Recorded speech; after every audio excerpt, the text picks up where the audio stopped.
Hello everyone, my name is Sakshya. So today I'm here to discuss about the two important topics in accounting for management. The first one is the problems and the challenges faced by the IFRS implementation, and next one is introductions to the responsibility accounting.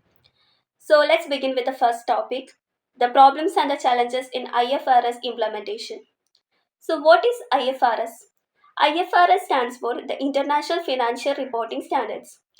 It is a set of accounting standards developed by the International Accounting Standard Board IASB to ensure the financial statements are consistent, transparent, and comparable across the different countries.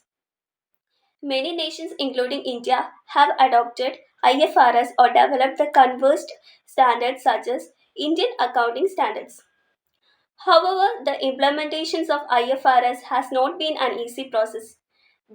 So let's discuss the main problems and the challenges faced during this process.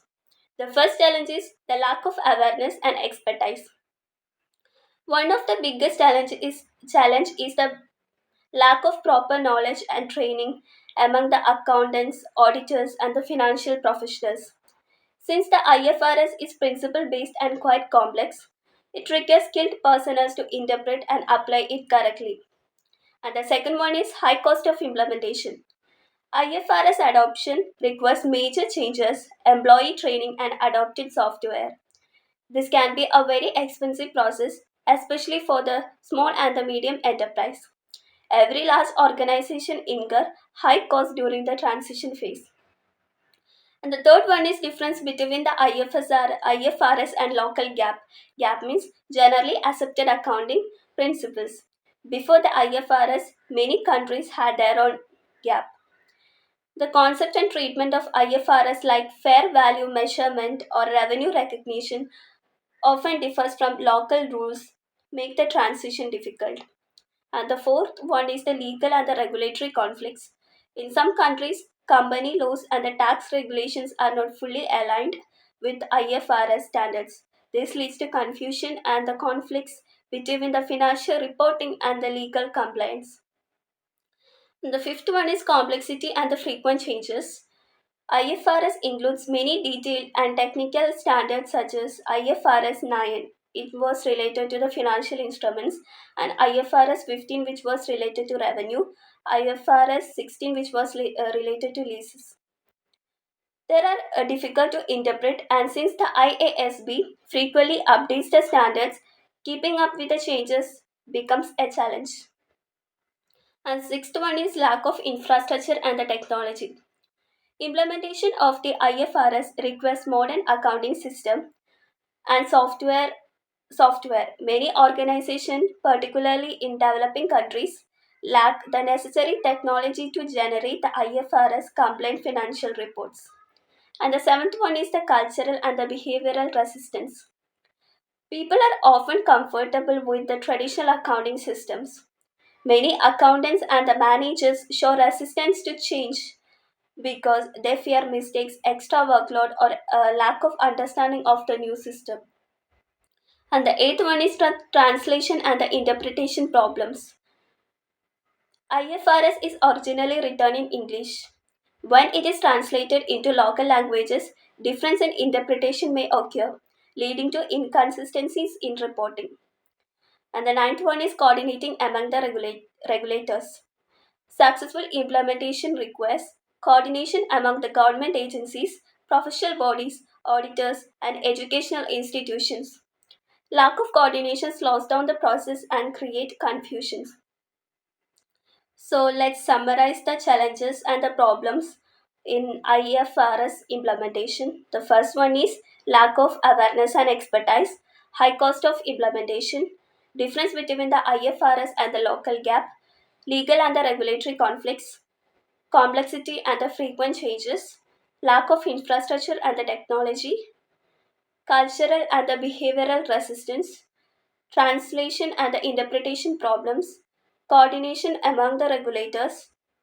So, these were the main challenges and the problems faced during the IFRS implementation.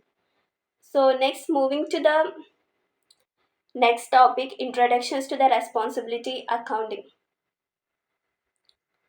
So, what is responsibility accounting?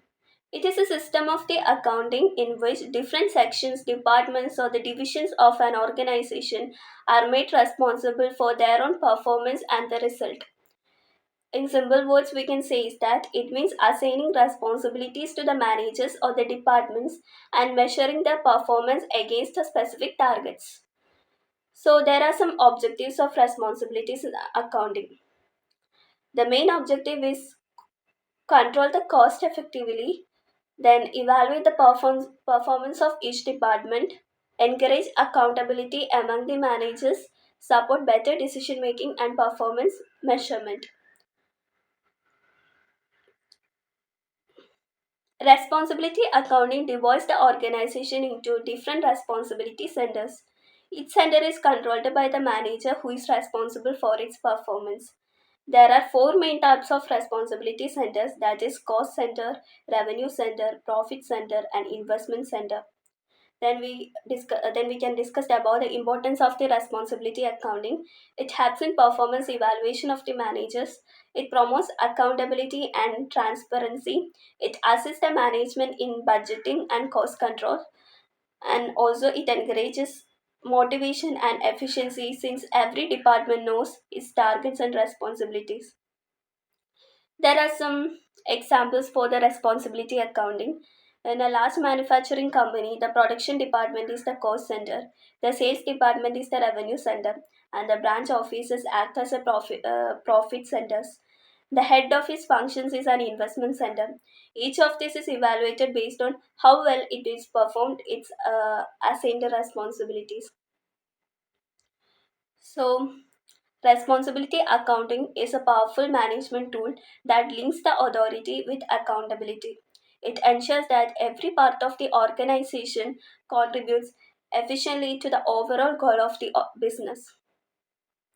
So, in this session, we discuss about the two topics, the problems and the challenges faced by the IFRS implementation and also the introductions to the responsibility accounting. In the IFRS implementation, we bring several global benefits but faces serious challenges like the cost, complexity, and the lack of awareness. And through the responsibility accounting helps organization assigns accountability, measures the performance, and ensure the managerial efficiency. By this, I'm winding up this session. Thank you.